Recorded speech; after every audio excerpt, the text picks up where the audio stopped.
معاف کیجئے گا، تو یہ بھی اس وقت تک معاف نہیں کرے گا اللہ جب تک وہ بندہ آپ کو معاف نہ کر دے جس کو آپ نے گالی دی ہے۔ یہ بھی کبیرہ گناہوں میں شامل ہے، کبیرہ گناہوں میں شامل ہے میرے بھائیوں۔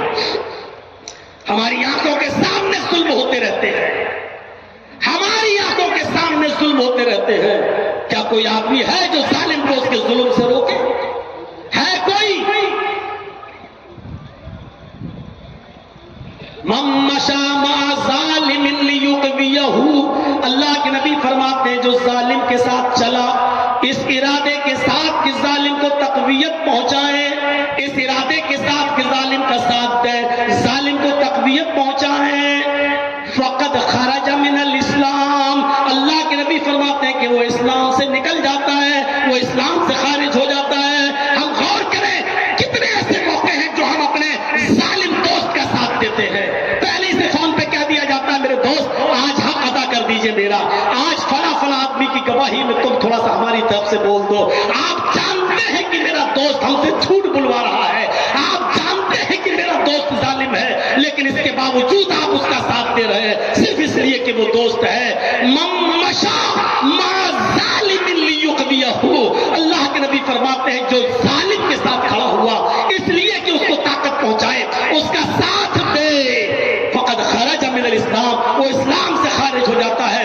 اور اسی لیے امام کائنات نے فرمایا انصر اخاک ظالما او مظلوما، اپنے بھائی کی مدد کرو چاہے وہ ظالم ہو یا مظلوم ہو، اپنے بھائی کی مدد کرو چاہے وہ ظالم ہو خواہ وہ مظلوم ہو۔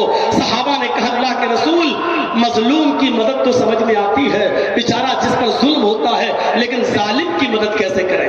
ظالم کی مدد چہمانہ دارت، ظالم کی مدد کا کیا معنی ہے؟ ہم ظالم کی مدد کیسے کریں؟ تو اللہ کے نبی نے فرمایا ظالم کو اس کو ظلم کرنے سے روک تو یہی اس کی مدد ہے۔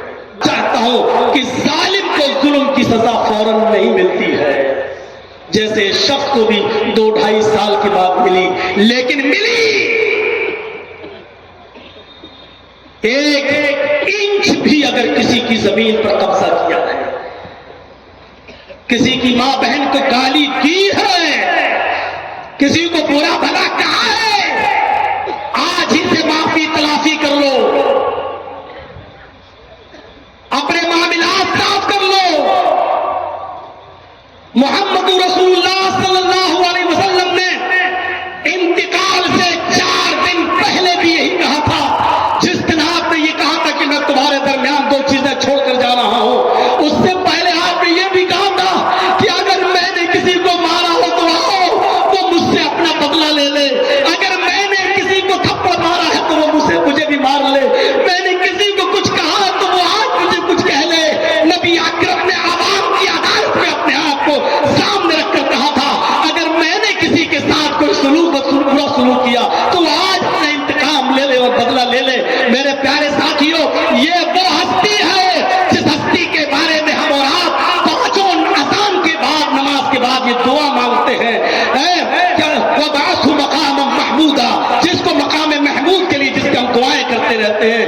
یہ وہ ہستی ہے میرے بھائیوں جو جنت میں سب سے پہلے داخل ہوگی، یہ وہ ہستی ہے جو جنت کا دروازہ سب سے پہلے کھٹکھٹائے گی، یہ وہ ہستی ہے میرے بھائیوں، لیکن اس کے باوجود وہ اپنے آپ کو پیش کر رہے ہیں۔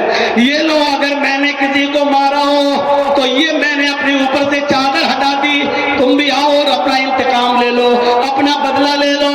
ایک مرتبہ اللہ کے نبی صلی اللہ علیہ وسلم نماز پڑھا رہے تھے اور ایک صحابی کی پیٹھ میں آپ نے کچوکا لگایا، چلو پیچھے چلو، تم آگے نکلے ہوئے پیچھے چلو۔ اس نے کہا اللہ کے نبی آپ نے یہ لاٹھی یہ نیزہ میرے پیٹھ میں سینے میں چبویا ہے، میں انتقام لوں گا، میں بدلہ لوں گا۔ اللہ کے نبی نے فوراً اپنی چادر اتار لی کہ ہاں لے لو اپنا بدلہ لے لو۔ جیسے وہ قریب آیا اور اس نے پھٹ سے محمد رسول اللہ کے سینے کو چوم لیا، اس نے کہا ہاشا اللہ کے نبی میں بدلہ لوں گا، میں کیا یہ نیزہ آپ کے سینے میں چبھاؤں گا؟ کیا آپ ہم سے یہ امید رکھتے ہیں؟ نہیں، اے اللہ کے نبی مجھے تو آپ کے سینے کا بوسہ لینا تھا، اس لیے میں نے ایسا یہ چال چلی ہے، اور یہ ایک طریقے سے کہا جائے میں نے یہ گیم کھیلا ہے، کیونکہ آپ ایسے چومنے نہیں دیں گے تو میں نے ایسے کر کے آپ کے چادر کو ہٹوا